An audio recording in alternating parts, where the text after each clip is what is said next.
Саламатсыз ба? Саламатсыз ба? Біріншіден өзіңізді таныстырып өтсеңіз. Мен Долгова Елена Ивановна, Қазақстан Республикасы азаматымын. Батыс Қазақстан облысының Тасқала ауданы Мерей округына тұрамын.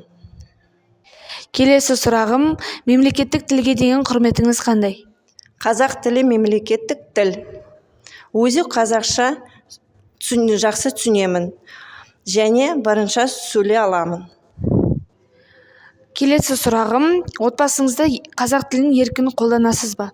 Әрине қолданамыз. Себебі менен 4 балам бар. Үлкен балам Мерей мектебіне қазақ тілінде оқыды. Қазір Тасқалада колледжде оқиды. 2 балам қазақша осы мектепте оқиды.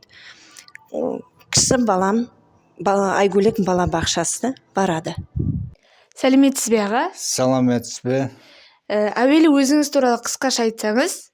Мен Цой Сергей Николаевич, ұлтым кәрес, туған жерім Түркменстан.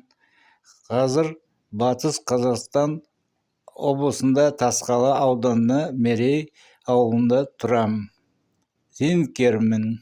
38 жыл әскери қызмет еттім. Келесі сұрағым, сіз өзіңізді Қазақстанның патриотымын деп санайсыз ба? Әрине патриот санаймын.